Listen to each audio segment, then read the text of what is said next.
You're listening to the Sass Says podcast. I'm your host, Christy Rocha, also known as Sass. I identify as a woman, a wife, and a mother. That should tell you a lot already. And over the last few years, I've learned the value of talk therapy. I have seen how my inner work not only enhances my own well-being, but also my marriage, my parenting, my relationships. And in fact, you wouldn't be hearing this right now if it weren't for the work I've done. My mission is to debunk the misconceptions and stigmas around what therapy is and who it's for. Let's normalize working on our mental health and seeking help when needed. We've all heard of self-care, self-help, and self-love, but do you often wonder how to actually make it all happen? I do. You'll hear strategy-based conversations with professionals, as well as inspiring and validating stories from women who are just like you and me. Think of this podcast as the weekly therapy sessions you didn't know you needed, with a dash of sass, a lot of vulnerability, and me, relentlessly asking, but how? Hello, hello, hello. Today I am so excited. I'm joined by Ingrid Read, the founder of Working Momkind. Working Momkind is a community on a mission to empower, showcase, and support the hard work and talents of moms around the world. Ingrid's passion for empowering moms came right after her son's birth. She quickly realized the importance of community and set off to build one for herself. Today, Working Momkind helps over 200,000 moms every day with advice, support, community, and inspiration as they navigate motherhood as well as their personal and professional aspirations.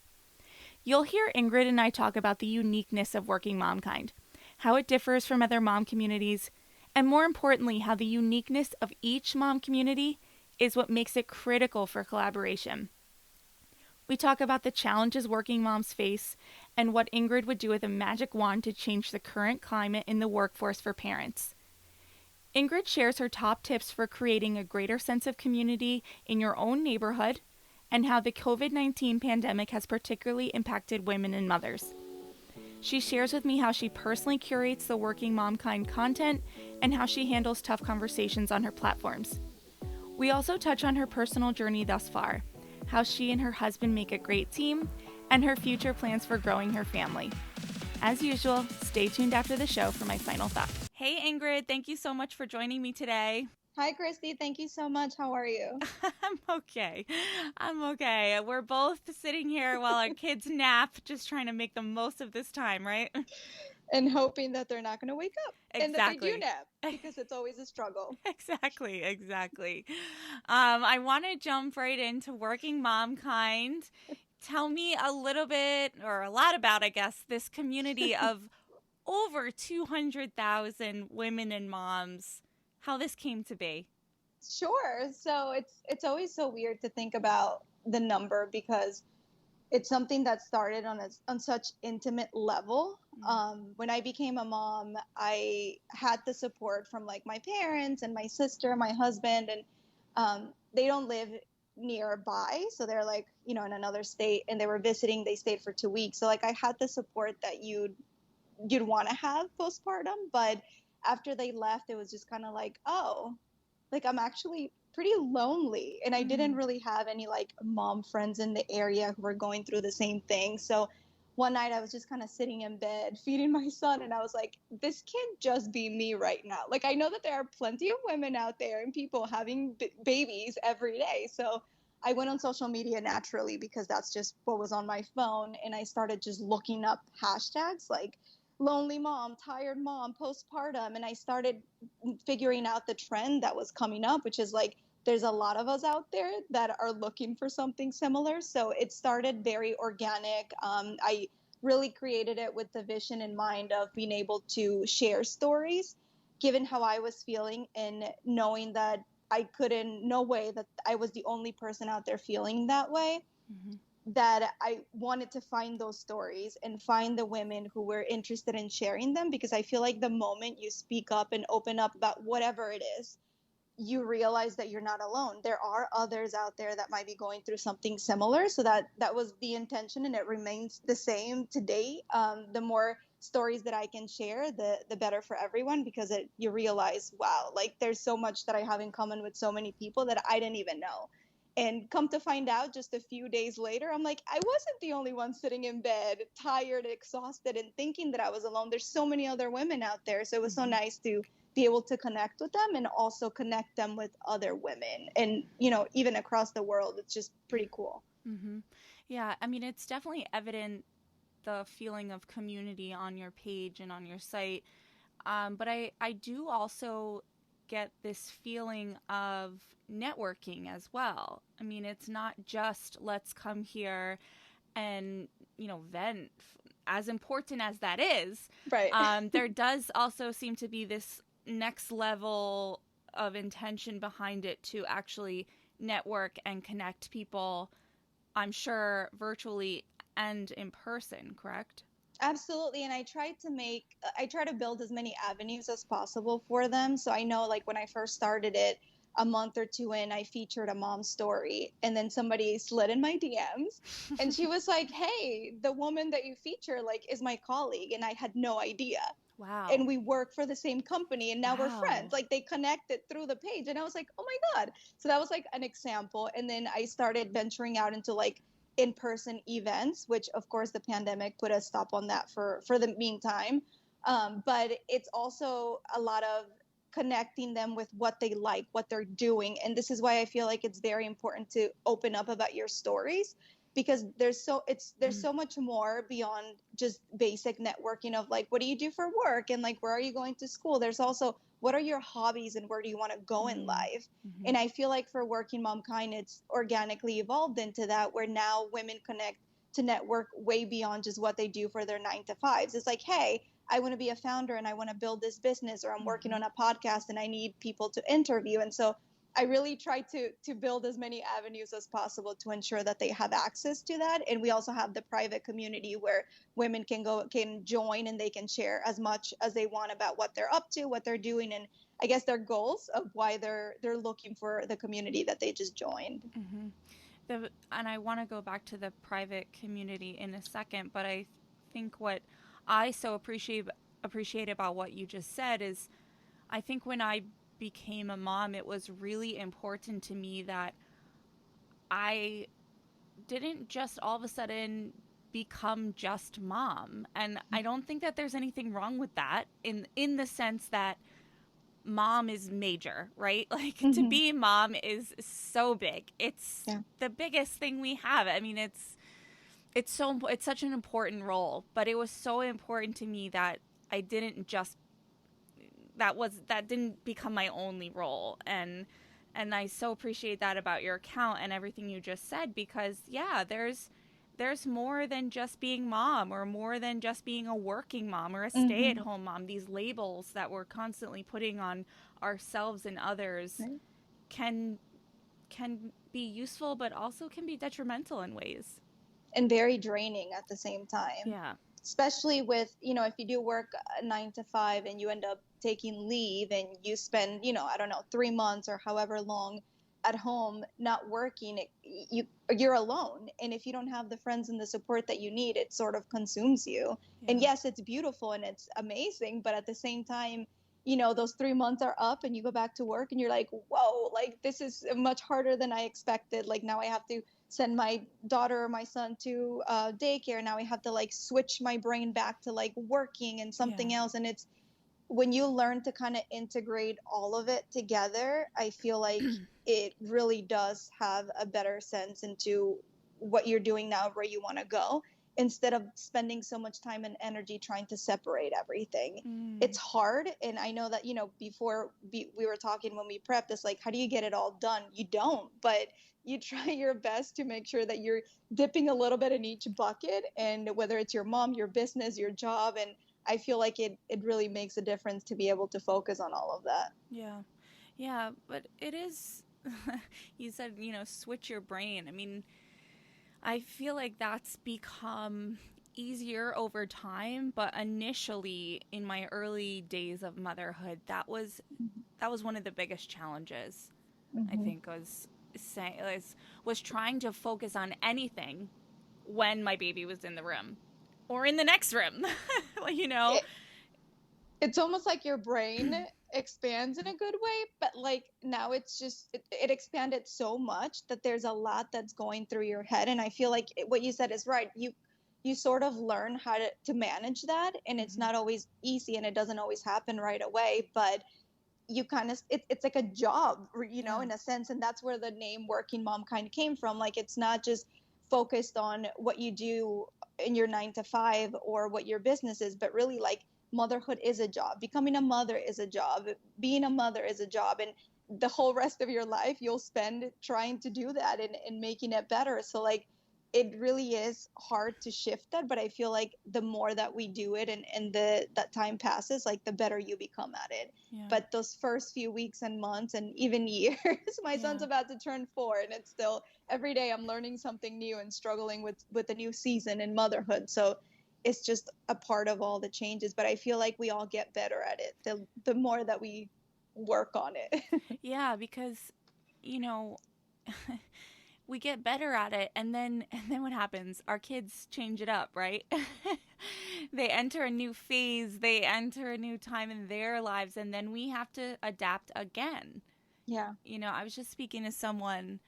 I was speaking to Jax Anderson. She's a therapist who works with teens, and she said that one of the things that she sees parents, misstep most often when it comes to teens is that they think they can parent the same way that they did a few years ago to their younger child. And she's like, you have to keep evolving your parenthood. You have to keep evolving your motherhood. And yeah, we can get it all down. You and I, we have toddlers. We can get it down while they're toddlers, work, do our interview, feel good, and then their schedule's gonna change. They're gonna go to school. They're gonna need, play dates and other things that we don't even can't even anticipate yet.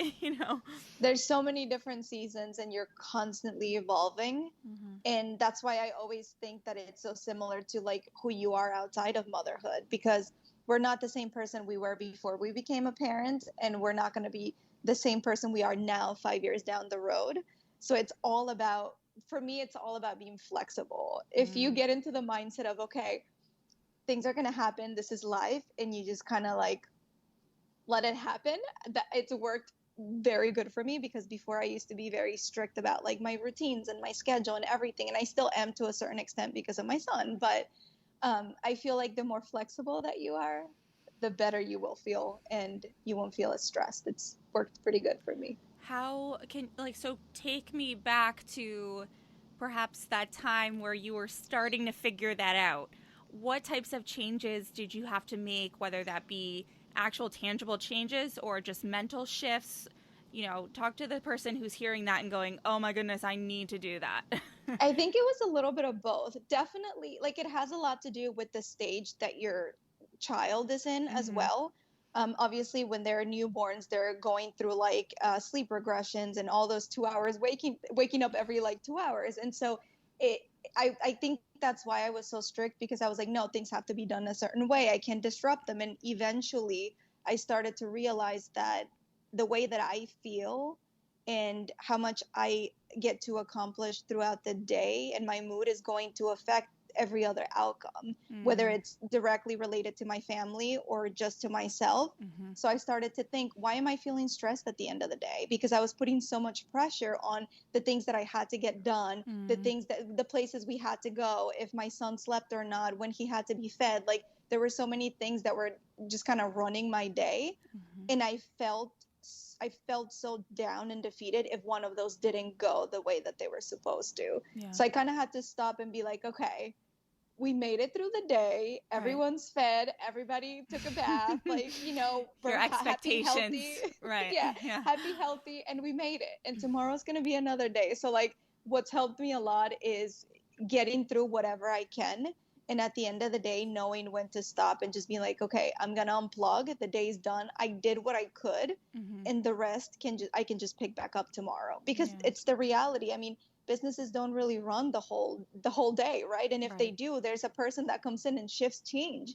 And we kind of have to see it that way. In parenthood, it's like very hard to be able to just be like, everything's going to be good the whole day and I'm going to get everything done.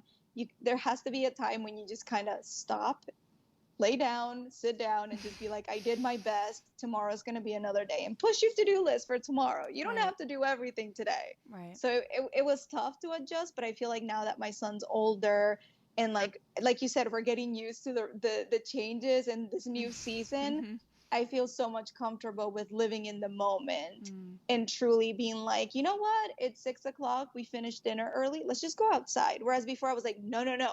Bath time is coming and I have to finish work. And, there was like all these things. And I don't know if it was also the pandemic that just made me appreciate more of that time together and the things that we can do while we're still here on earth. But now I just feel like living in the moment is the best thing that anyone can do because it relaxes you and it really kind of grounds you. Yeah. Do you think that the pandemic and I think all that we just as a society have kind of gone through the last few years, how do you think this is going to affect moms now moving forward? Do you have any There's thoughts on that? obviously there's a lot that has happened with how many women have been forced out of the workforce, which is an incredible number. And I see it all every day through Working Momkind. I hear it. There's posts, there's shares, there's blogs and articles that keep popping up every single day reminding us. But then, so that's, that's the part that's been the worst. But I feel like looking forward now and seeing how many women have changed careers and started businesses, it has been amazing to witness that something like this, which, put us a little backward or one step back because of how many women were forced out. I keep seeing so many who said, now is the time for me to follow my passion, to start that business I never started. And I forget what the percentage was, but it's huge, the amount of businesses that were registered this past year. Because people are just like, what else am I going to do? Like, they either have their kids at home or, whatever their situation is that has changed and everything. And now they're like, I've always wanted to do this. And so they're getting it started. And it's very empowering to see people follow their passion for me. Especially when you try to make something good out of something that, has been pretty heavy is the only word I can use. Yeah. And as you were talking and sharing how there's been so many articles and posts and things that are constantly reminding us of how many women have unfortunately been forced out, what I was thinking was, in doing what you do, are you ever personally triggered by what the work you're doing with Working Momkind? How do you protect yourself? Do you ever feel like, whoa, I need to take a minute here, a step back? I do. When we post about a heavy topic that gets a lot of moms talking, you know how it can be on the internet, especially in the comment section. There's a lot of people that are like, I'm just coming to read the comments.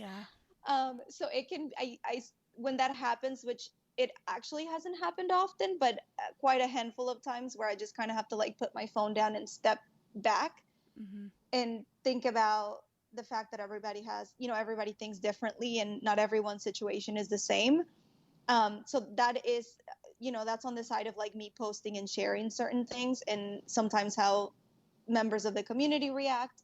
But then when it comes to articles and things that are happening and are being published elsewhere, I really try to stick to things that I know, like based on the women that I know and the members of the community, not only that would speak to them and would connect with them, but that are very genuine and on like with the time right now and the season that we're going through. For example, when it comes to how many women have left the workforce, I did acknowledge it and I talked about it. And it's something that deeply bothers me, being in the position that I am and where my goals are at.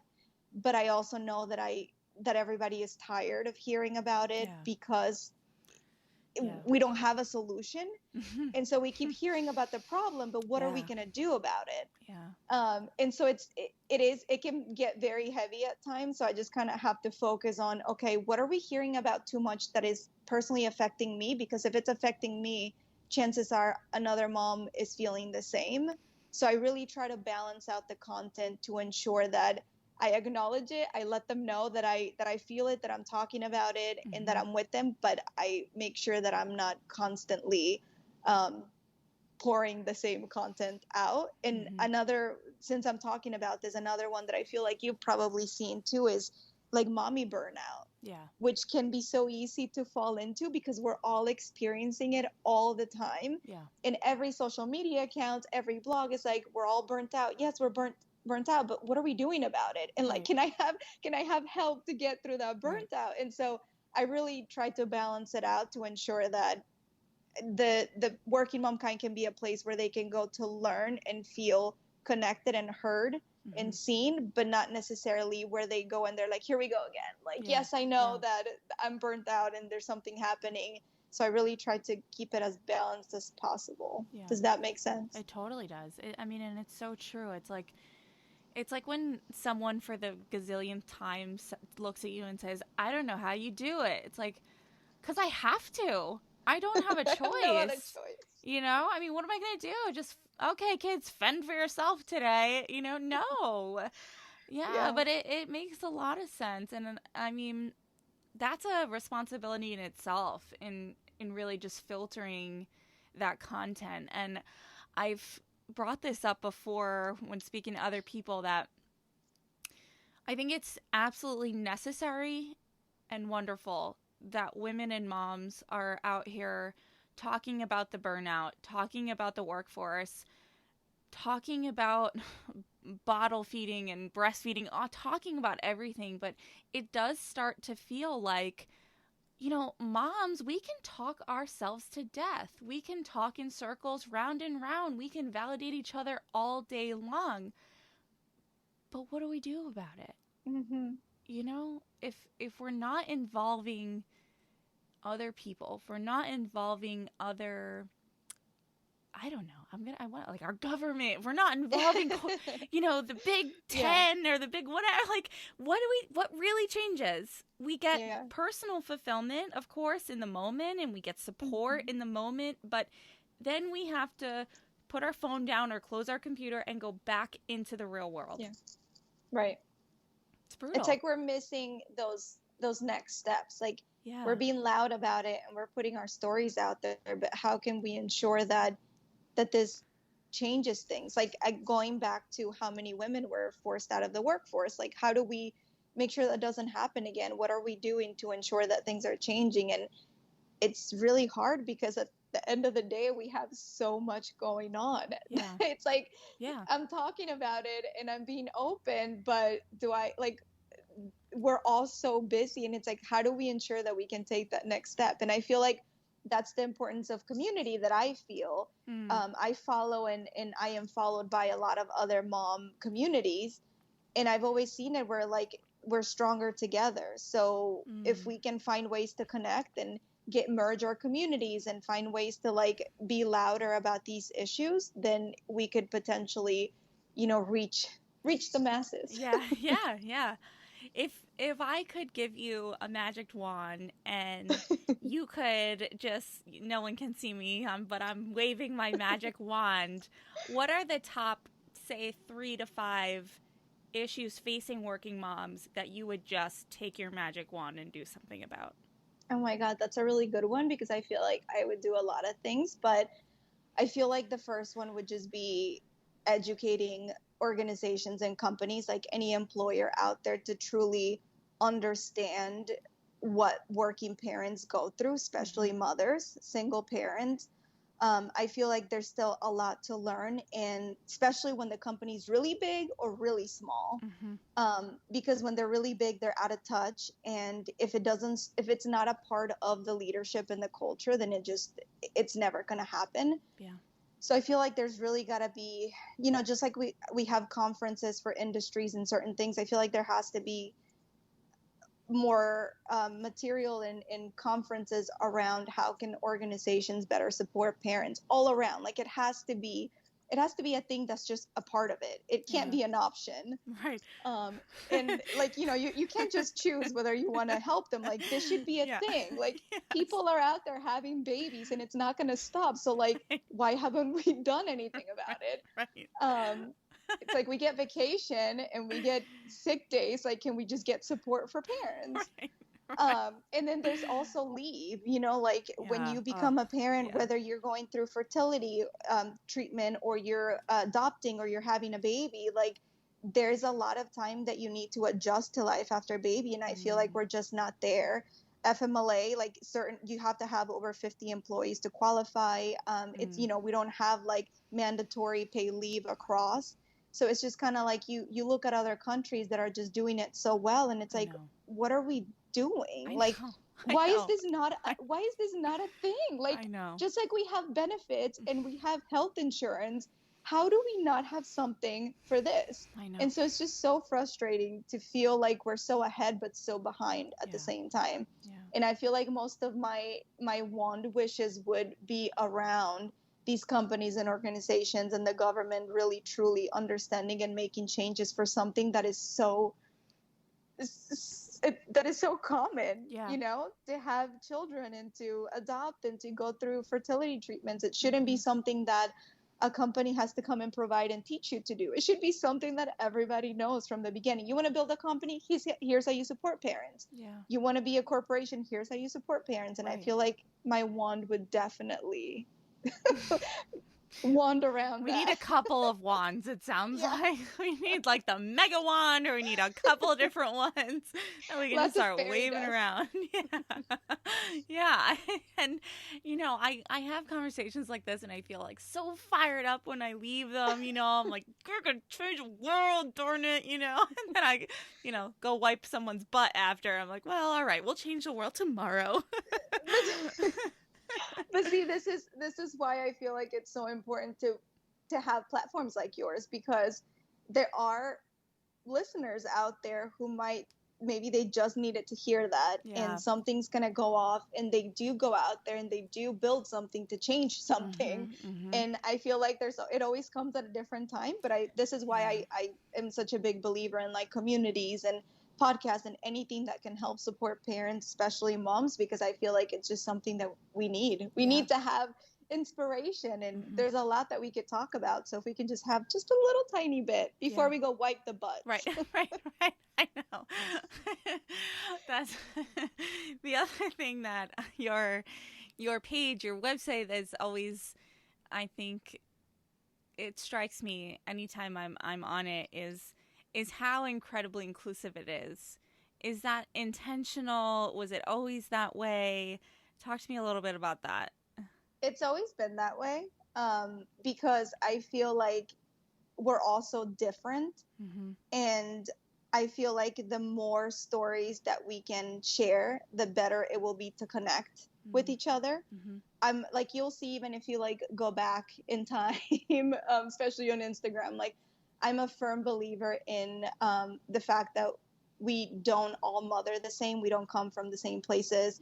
We don't think the same. We're very different. But at the end of the day, being a mother, being a parent is what connects us. So if there's anything that I can do to make Mhm. that a point and being like, you don't have to believe in the same things, but if you both have a kid and you want to hang out and you want to be friends, like that can be what connects you, you know. Yeah. So I've always like, especially with how broad it is, like the type of jobs that members in the community do, it also helped me craft that, because it's like, you could be a CEO, you could be a founder, you could be a doctor, a lawyer, like photographer, blogger, influencer. Like there's so many things that nowadays you can do. Mhm. So I've always been very focused on making sure that everything is as diverse and inclusive as possible, and I try my best. Right now, my team is very small, so it's just myself and my editor, so we're super tiny. And then my honorary colleagues, my husband, my son, and my dog, which I'm surprised he hasn't barked, by the way. Knock on wood. Yeah, I know, knock on wood. So I really honestly try to do my best. And I know every now and then I kind of like go back and take a little um, audit and be like, Mm. okay, what have I been doing? What am I missing? Because I just Yeah. want to make sure that everyone out there feels welcome in the space. Yeah, no, it's so great to see your belief system that I can see through your page, but also now in just talking to you, your general outlook, philosophy, where does that come from? Wow, that's a good question. I honestly don't know. I feel like it's my husband always says that it's just who I am. Like he says I have a really tender heart, and I feel like I've always been that way since I was little. I'm a very happy person in general. I love to meet new people. I'm always the one that will go up to you and say hi or introduce herself. I just love to bring people together and make people smile. So I feel like I've just always had that like view of connecting with people. I just never knew what that was going to look like. Growing up, you kind of have a sense of like what you like to do and what you enjoy. And I would always see that, you know, I would bring friends together and I would like be the face of events and do things and even in school. But to see what I've been able to build so far, it just kind of makes me emotional to think back like, wow, all that, like, I never realized that all of the things that I did growing up are kind of like mushed together now to help me create what I'm doing now. So I feel like it's just sort of who I've always been. Yeah. No, It's probably not as good of an answer as you were expecting, but no, I mean any true answer is wonderful. I mean, and I think what I'm what I was mostly responding to is I think it's so nice when someone actually is able to have that moment of reflection and say, wow, this really is my true path and I can see where it came from in myself. That's not actually an easy thing to do. And it seems as though perhaps it's come a little bit easier to you, but the fact that you can make the connections to your younger self is it's applaudable. well, I feel like it takes a long time because it's like you said, it's not always easy to kind of like see outside of your own self because Yes. we can't. Yeah. So I feel like it's a combination of like, you know, thinking back to like what my grandmother would say about my personality and like who I was growing up, but then now doing what I do, hearing it from friends and hearing it from my husband and my mom, and it's like, you know, like you're really like this is what I never knew what you would be doing, but when I see you do this now, this is what I knew you like, you know, like Oh, it yeah. all makes Yeah, sense yeah, it all now. clicked. So it's a lot more too of like what I hear from family and friends, but it sort of just makes it even better because I'm like, okay, I feel the same. So like you Yeah, feel it, I feel it. I think I'm on the right path. So exactly. for now this is where I need to be and this is where I feel comfortable being. So I'm just like I said enjoying it Mhm. for now. I feel Mhm. like that's the most important thing. Yeah. And you've mentioned your husband now a few times. I know you said that or you wrote to me that you both work full-time from home, you don't have Mm-hmm. help. It seems like you guys have a nice team mentality happening over there. How? How do you guys make it work? How did it come to be? Did it take time? So we do have a really good relationship. I'm very thankful for that. We met after being in relationships where we just weren't ourselves and comfortable. Mm. So when we met, it was just sort of like like a sigh of relief. Like I can be myself with you, and you can be yourself with me. So we've always had a very open and very comfortable relationship. Mhm. And becoming a parent wasn't easy because there's a lot of lack of sleep at the beginning Yeah. and you get so tired and exhausted. So I feel like as far as like our parenthood journey, that was the toughest part, being like, oh my god, now we're really exhausted and we don't have time to do the things that we used to do, and life is different. But like we said earlier, you start to get a hold of your new routine and your new schedule and your new life. And I feel like we love being together. So for us, it's been a little bit easier to be like, okay, this is our family now. Like, what are Mhm. we doing today? And given that we both work full time, we are very good at scheduling things ahead. So we Mm. kind of have like our own little corny family calendar, and we're like, okay, when are you busy? Like, what are you doing today? So like even scheduling the interview today, I was like, what are you doing Friday? Right. And so like we are very good about communicating is what Mhm. I'm trying to say, which Yeah. I feel like has been the lifesaver for us because there's a lot of, even in any relationship, communication is key, but especially with your life partner. So I feel like that's really helped us a ton. But there's always times where I'm just like, listen, I just need a moment, because we all go through crazy days. And I just feel like we're really good about respecting each other's boundaries at the same time. But I'd like to say we're a really good team, thankfully. Yeah. I think one of the hardest transitions for me and my husband was, yes, absolutely becoming parents. I mean, your world is rocked. Everything changes, the deprivation, all of the sleep deprivation, all of it. But I've moved away from it now, finally. But I spent a lot of time feeling like I really needed him to fully understand my experience as a mom. And I've learned that that's impossible. And that I'm not ever going to achieve that. And so it's kind of like navigating from this new point of view of, so what do I need from him? And I think that's a wake up call, because I was so accustomed to him just always getting me, always getting what I was going through, and just like without even skipping a beat.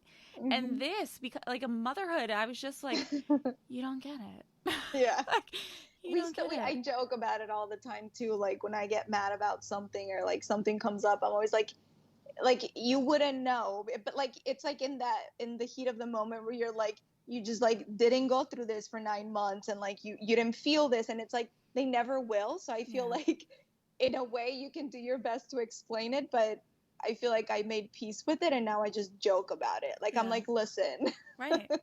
Yeah. You don't know what it's like to do X, Y, or Z. So like, I don't want to hear it, zip it, because you do nothing. Yeah.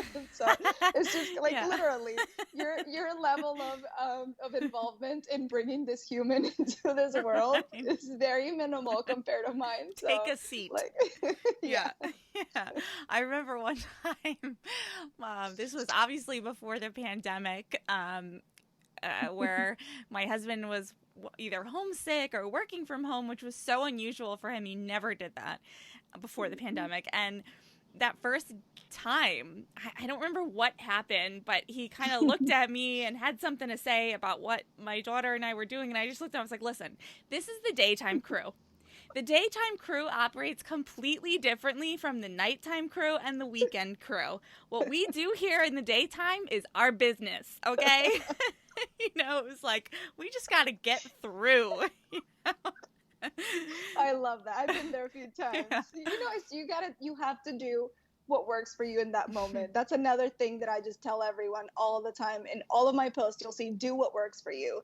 Because sometimes we can get so carried away with like how we used to do things, or how we want to do things, and what everyone else is doing. But it's like, no, right now, what works for you, just do it. And you're going to be happy, because you're going to feel so much better and less stressed out. So I hear you. I feel like we've all been there. Yeah.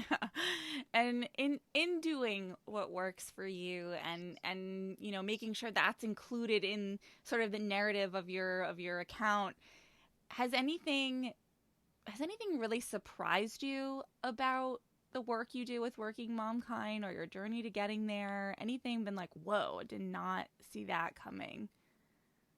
I guess I didn't think it would grow as fast as it did. And I've also been very surprised by the amount of women who follow and engage on an international level. I have a mom from Pakistan who just messaged me yesterday, like, I want to share my story, and like sending me pictures, and Indonesia, like there's Brazil, people from everywhere. And like, awesome. As that started to trickle in, I was like, oh my God, like the impact that I'm having global, on these man. moms, it's like, I started it thinking maybe I'll meet someone local, and then it went from like that to just everywhere. And it's just, it's amazing to see the power of social media, and when used for good, because obviously there's a lot that you can do with social media and the internet, but when you use it with the right purpose and mission, I feel like the impact can just be amazing. Like it can just be more than what you even dreamt of. How have you dealt with negativity online? Have you experienced that? it like when something happens, like when there are arguments in the comment section, or like somebody says something like, but you don't really know, or you don't understand, or something like that, I feel like it fires me up for like a good minute, because I want to be like, no, but you don't know. And not even like, I don't want to fight back. It's just more like, let me help you understand, or like, what can I do to help you get there? But then I'm just like, so I just like put my phone down and like take a deep breath, and have to remind myself that I can't please everyone, no matter how positive the account is. Yeah. So like, it took me a while to get that. And I want to say like probably almost 3 years I'm going on 4 now. I would say like year 2 or 3 was when I finally realized that no matter how positive the content that you put out there is, and how much support you're willing to like give, there's always going to be 1 or 2 people who are going to have a different view and opinion. And it's very hard. That's why I always tell myself, this is why you're not famous, because I don't know if I would be able to handle all of that crazy press. But I really have learned to just kind of like acknowledge it. So I always try to respond, unless it's a very negative and out of place comment. But I always try to respond with like, I hear you, and like, I listen to you. And if you want to talk about this, like, you can send me a DM. And some moms do. And we actually end up being like, I'm sorry, I didn't mean it that way. And like, we just talk through it. And so I feel like I give them an option to be like, if you want to talk about it, like, let's do it. And then I try to forget about it. Every now and then I'm like, remember that time? And I'm like, no, don't get yourself to think about it. So it's hard, but if you just realize that you're never going to be able to please anyone, I think it helps a little. It sounds cliche, but it's true. Well, perhaps this is your preparation for being famous, because because I think if, this account, what you're doing goes where I don't know, I'm going to ask you where you want it to go, but it seems like people are going to more and more people are going to start knowing your name. I hope so, for the mission of it. I really have big dreams and hopes for the community.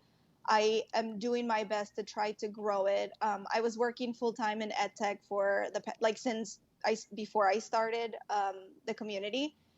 And this year I made a switch to work for House of Wise, running their community. So I'm now like utilizing my talents that I've gained from building Working Momkind to help them grow their community.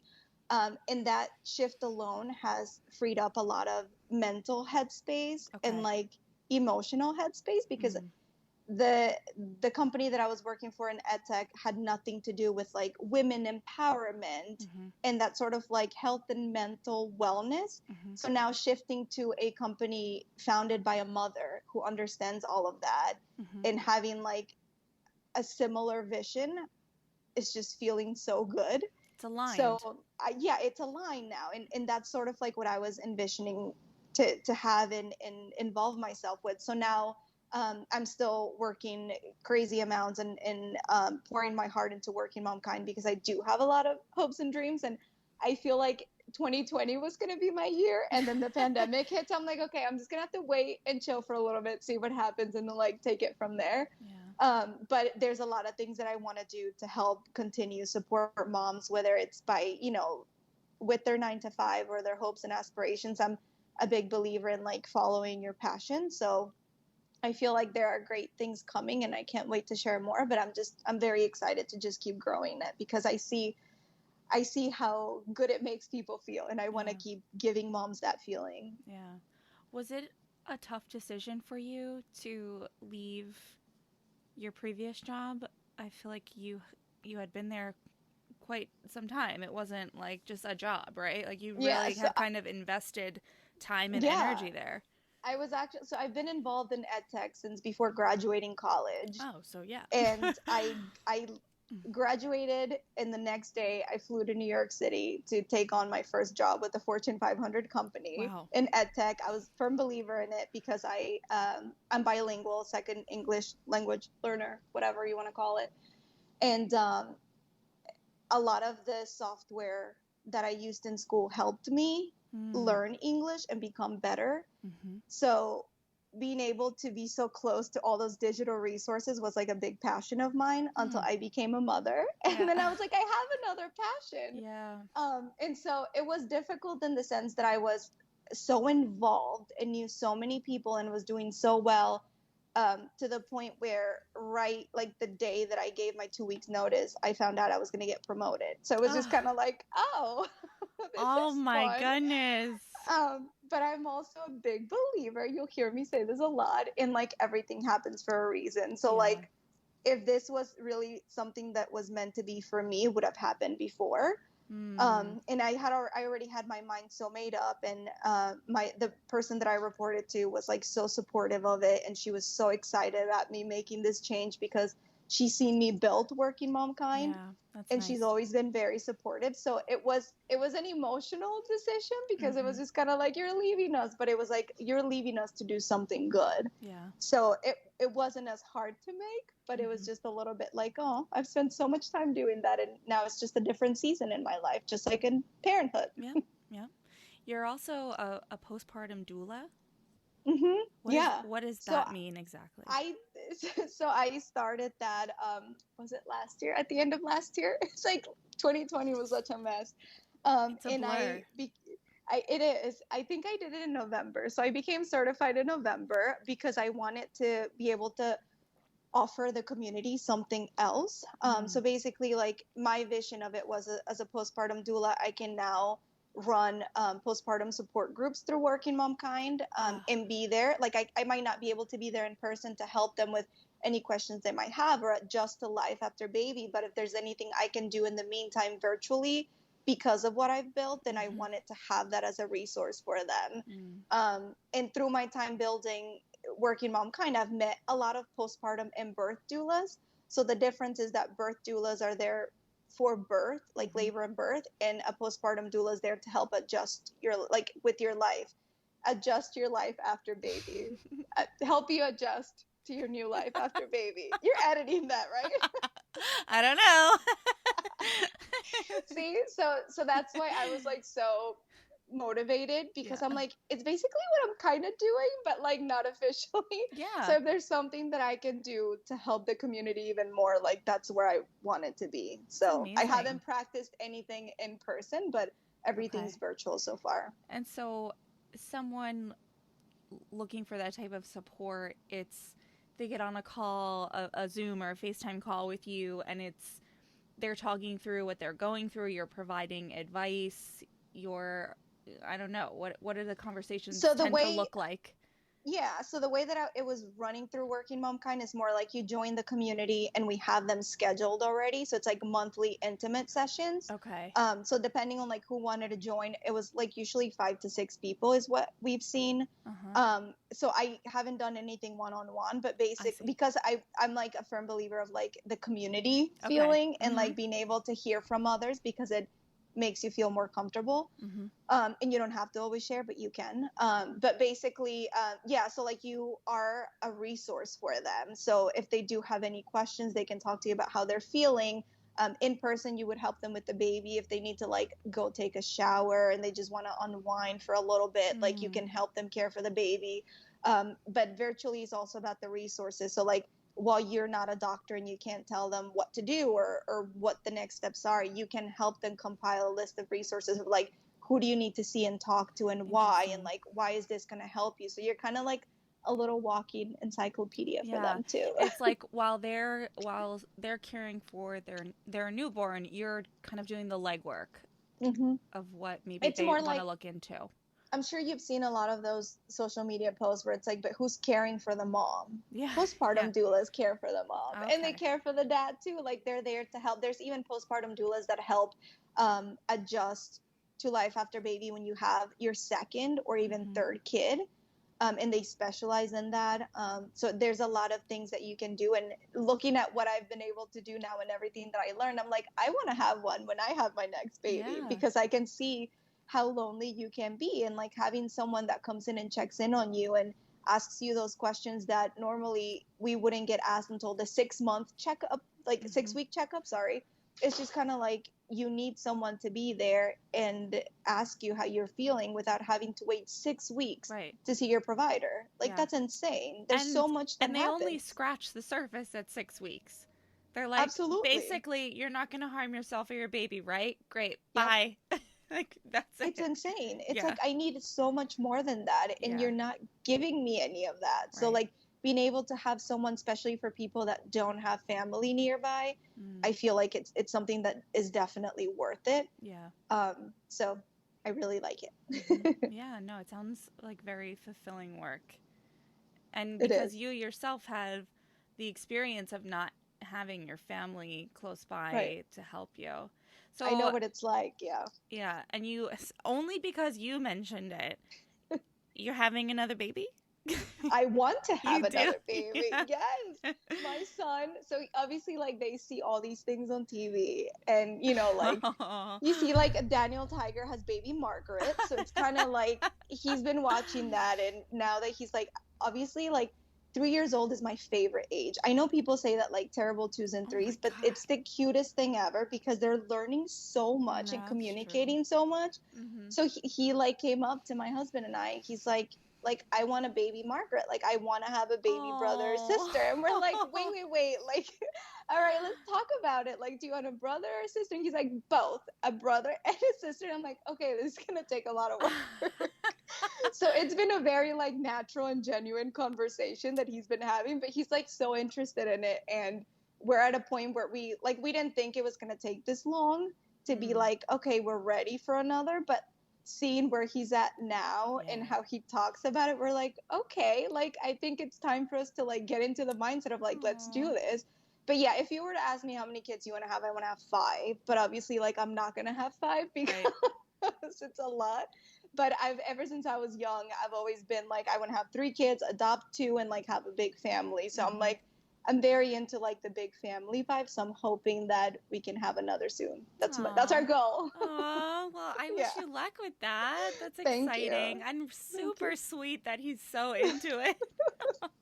And he just goes, he's like, it's gonna be my baby. My baby's gonna sleep under my. He has one of those Oh. like what do they call like the beds with the little steps, Oh, like the lofted like beds the or loft beds, yeah. yeah. And he was like, yeah, my baby's gonna sleep below my bed, and Oh. like it's gonna have this. And I'm just like, oh god, like this is so hard. Oh It's like my it's so goodness. cute that it's like, how can I not want to give him another sibling, And you you know know? what? Getting your older one into it is more than half the battle. So you are like, you're on your way. That's what my friends say. They're like, well, at least he's not saying he doesn't want one. And I'm like, yeah, I Yeah. guess that's true. I never thought about it that way. Yeah, it So, took yeah. my daughter like almost a year to even acknowledge her brother's presence. Like, she's like, you don't matter in my life. But see, I feel like he also doesn't realize that it's going to be a little Yeah, while until he can actually interact play. and play from what he's seeing on TV. So we know that there's going to be that, Yeah. like, it's Well, going to and take he a little he while. definitely doesn't realize the time that he will be Hmm. not with you Yep. too, Yep. He's not getting Yeah, that. he's like the other day he's like, so because we've been having the conversation with him as well too, just to like make sure that we don't, just because we're not having a baby yet, that we don't just push it aside. So we Mm. like engage in the conversation. And we're like, the other day we were having dinner and he's like, hey mommy, like when we have baby, am I coming to the doctor with you, and like will I be there? And I'm like, I mean, if you Oh want. my And then God, he's he's so like, I want to make sure the precious. doctor takes care of the baby and doesn't Oh. cry. And I'm like, so it's just like it's been fun to just even alone engage in the Yeah. conversations with him because I'm like, Oh. okay, this is cute. So yeah. Oh my goodness, that is so sweet. Oh, So well, I'm like, you oh, he's gonna cry all right, and yeah. you're gonna regret wanting Yeah. to be there for that cry. Yeah. Well, at least for you, when that does happen, you'll have an entire community of moms who have been there before, right? With their totally unsuspecting toddlers Yeah. going, "What did I just get myself into?" I feel like I'm gonna be like, okay, two things for the community. One, it's been like 5, 6 years since I've had a baby. And then Yeah. two, how do you deal with two? Yeah. Because I feel like it's hard to make that transition from one to two because you're so used to just having one thing for everything, so I feel like I'm gonna have a lot of questions for everyone when the time comes. Yes, well, and everyone will be ready to return the I favor hope so. that you've been giving them all these years, right? Yeah. What is, so the private community, the private membership community, what is the difference between that and your Instagram page, and how can people utilize that space?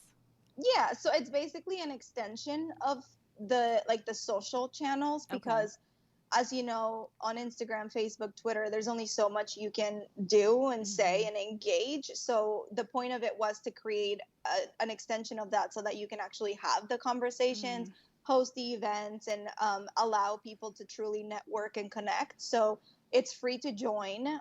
We have almost like over 2,000 members now. And it's still very intimate in the sense that like some of the members get to know each other and learn about their businesses and what they're doing.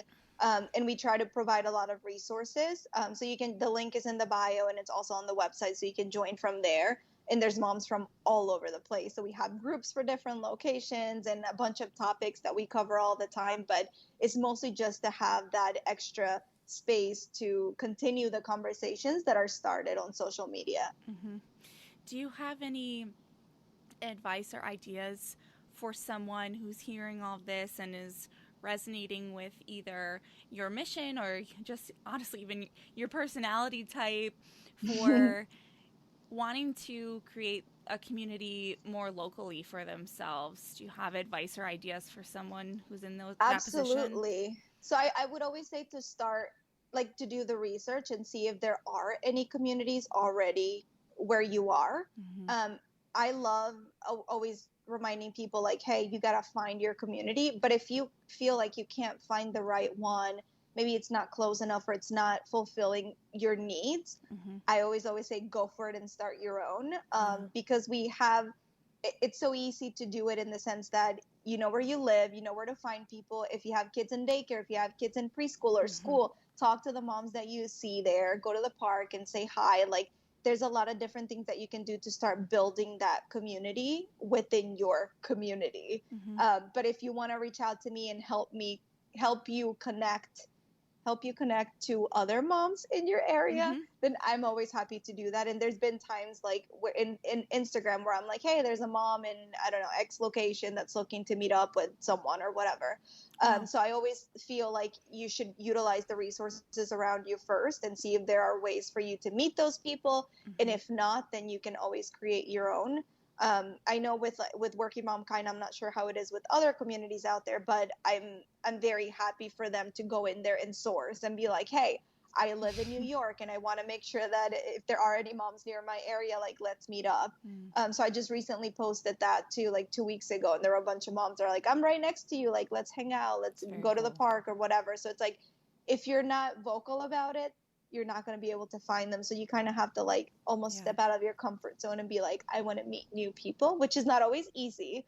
And it can be scary. I still sometimes get nervous when I go to the park and I'm like, do I say hi? Do I not say hi? But it's always, the way that I see it is, I bet they're thinking they want to say hi to me too. So if you just 100%. Go into it thinking like being positive and use your kid as the excuse, because they're already there, they're most likely going to play or look at each other.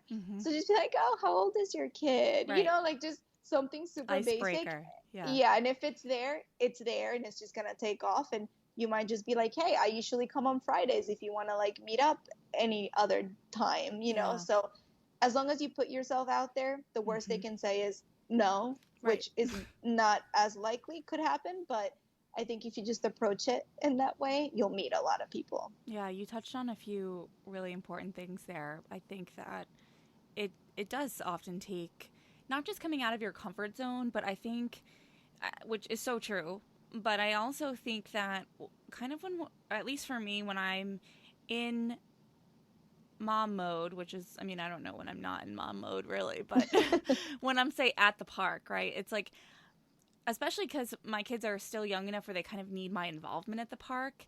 So it's like, not only am I involved in what they're doing, but I'm thinking about what we have to do next and this and that. And I think sometimes the fact that moms have so much on their mind and so much on their plate, if you're looking at me from the outside, I might look like I'm too busy, or I might look like I'm Mm-hmm. distracted, or I might this, and it's because I am, but it doesn't mean I don't want you to intercept that distraction I and say need friends. hi. Yes, I need you to just, exactly like you said, trust and Yeah. believe that I'm thinking the exact same thing you are, Mm-hmm. and you're thinking about lunch and dinner and all the Yep. things, but wouldn't it be nice for us to actually have a conversation and Yeah. talk at the park? Because we all know, We all need it. yeah, not only do we need it, but we all know we're going to get lunch and dinner on the table. We're going to get the laundry done. We don't need to be thinking and obsessing about it for as long as Yeah. we are. But when you're at the park and you're bored to tears just pushing your kid on the swing for the 150th time,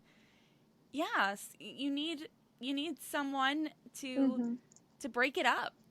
And it's happened to me before where I'm so busy thinking about a million things and somebody else does talk to me. And then after we leave, I'm thankful that they Yes. even sparked the conversation because I sort of needed that. Yep. Yep. And like when we just recently moved, and when we first moved here, there's a park across the street, and there was a dad with like a little newborn and a kid like a year younger than my son. And I was just kind of like, hi, like, how Yeah. old is your kid?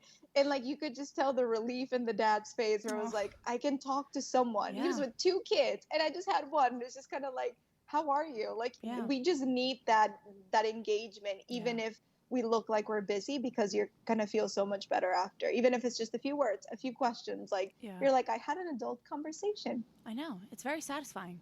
Yep. I will say I have this irrational, I think, fear though of meeting a mom or meeting a family, having the kids like fall in love with each other, and me and the mom being like, we don't really get along so well. Like, that is just a fear that I constantly have in my head. It's not founded on anything rational. Right. It's just, it's part of, I think, the emotional wall that Mm-hmm. I build up when I'm going to a social setting, especially after this last year, right? Like, we're so Oh used to yeah. being alone, but it's like that's part of my emotional wall that I'm building up of like, well, we might not get along, so I better just not interact. It's like, that is absurd. Yeah. Like, I feel like for me, it's the exact opposite, where I feel like I'm gonna kick it really good with the mom, but then my son, like, what if he doesn't like the kid? oh, okay. All right. So we basically need the Ingrids of the world and the Yeah. Christies of the world to mesh and just Yeah. come together because Exactly. yeah, you fulfill the aspects of my personality that I like am so insecure about. That's so This is why funny. you just have to talk to each other, because Yes. you'll come to realize, like, hey, we Yeah, can actually get along. So I yeah, know. that's really funny. And that, at least for me, that it doesn't always have to be that serious. It doesn't always have to Mm-hmm. be, oh, this is going to be a friend now. It's like, well, maybe it was Right. just a nice conversation Yes. and can You be can't left at go that. into it expecting that you're going to be best friends forever, because just like the way that I've seen it with like mom friends, it's all about the seasons too. Yeah. I had my friends that I Mm, had when I met them through daycare. Now he's hmm. not in daycare, so it's like they will phase with as you move through your own phases in Yes. motherhood. So you just kind of have to like think about it that way. Yes. Yes. That is, I like that. That's very good. Well, Ingrid, is there anything that you would have asked yourself that I didn't think to, or anything you want to make sure we get in here into this conversation? No, whoever's listening, I just want to say that, you're not alone, no matter how lonely some days might feel. Whatever you're going through, even if there's not another person out there going through this same exact situation, there's always someone that has gone through something similar. Mm-hmm. And in order for you to connect and be seen and feel seen and heard, there's only a little bit that you can do to share your story, because you'll be able to then connect with someone about what you're going through. And if you can just be open about it and share a little bit about what you're going through, I feel like it opens up the doors to so much. Yeah. So if you are feeling lonely and you're feeling, worried that you don't have the right support system in place, make sure that you go out there and try to find it in certain ways, like I did with social media, Mm-hmm. because you can find it in the most unexpected places, and the support's out there, the communities are out there. So whatever it is that you're feeling that you want to do, you'll be able to get there as long as you can feel confident in sharing that story and finding the right people for you. Yeah. And advocating for yourself. Mm-hmm. Right. Yeah. Well, thank you so much. This was Thank wonderful. you. I can't wait to see where you take this community. It sounds like it's going to big places. And if you need help changing the world, you just let me know. Anything I Hey, can you're do. already helping me today. So thank you so much for inviting me and having me here, because I feel like these are the type of conversations that are needed and that other Christie's and Ingrids need to hear, to be like, okay, one, I'm not alone. Two, I can meet more moms and make friends. And three, like, if I do have a passion, I want to go for it. Just like you starting this podcast and doing these interviews, like whatever it is that makes you feel happy, I just say always do it and live in the moment. Thank you. Yes, thank you.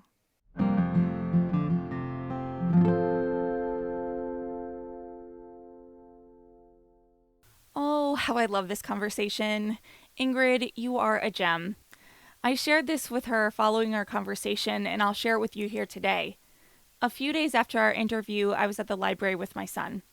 Another mom and I, kind of made eyes at each other a few times as our boys kept running off, losing interest in story time, being crazy. And in the circles we were running around each other in the yard, we crossed paths a few times. We smiled at each other but kept walking. The last time we crossed paths, I got about a half step past her and I said, "So how old is your son?" And let me tell you, she turned around so fast. She was thinking exactly the same thing I was. It turns out our kids are exactly the same ages, and we're looking forward to getting them together soon. I never would have done that if it weren't for Ingrid. It sounds so simple, right? But every day, moms see each other and say nothing. Online communities like Working Momkind, like Modern Mom Probs, like Fruits of Motherhood, and so on are absolutely amazing for the moments when we can't be together in person. But I was reminded talking to Ingrid about the importance of those in-person connections. We need them. We also need our government, our broader communities and companies, our CEOs, our middle managers, whoever, to know how to support working parents. As many of you listening know, particularly women are expected to work as if we don't have children and parent as if we don't work. And honestly, isn't enough? I can recall my own experience of pregnancy in a corporate setting. And while I'm thankful to have had supportive supervisors, I saw how difficult it could be for others. Others that were pregnant or had multiple kids. And, as a parent, things just come up and there wasn't a lot of wiggle room. And you know what, if I'm really thinking back on it, in fact, at one point, I was that middle manager who didn't understand what parents go through. And I can tell you, I certainly wasn't so quick to sympathize. We need more education, we need more action, we need more understanding and flexibility for parents in the workplace. That being said, I love Ingrid's message in that we're stronger together. We're loud, we're talking, and now together we need to think about the next steps. What do we do about all this? Well, for starters, if you're not already, join the conversation. Join Ingrid's private community. It's absolutely wonderful. Follow and engage in her posts on Instagram and use your voice in whatever way you can. I hope we all take this conversation as a reminder that the time has so truly come for us to come together and take the next steps. And I'll be honest, I really don't know what those next steps are, but I am so confident that if we, the collective, all-powerful momkind, can come together, that we can do anything. And lastly, I resonate so much with the working momkind ideal that works to showcase and remind us of our passions and ambitions and connecting us to other people who share them. Because becoming a mom is the best thing ever, but it is also all-consuming. It's not uncommon to hear about women who feel like they've lost themselves. I certainly felt like I lost my identity. And I never want to underestimate the privilege of being a parent. I simply want to remind myself and you that you are so much more than that one thing. Yes, you are a mom. You're also a businesswoman. You're a creator. You're whatever you want to be. You can do both. I don't know why this sometimes is so hard for us to grasp, but we can and we will and we are and we do and we just simply need the support. So anyway, that's all I got for today. See you next time. Thank you so much for tuning in today. Sass Says is a production of Luann Nigara Inc. This podcast is meant to be educational and not meant to replace professional therapy or professional medical attention. To learn more about today's show and what's new in my world, head over to sasssays.com. Thanks so much. Talk later.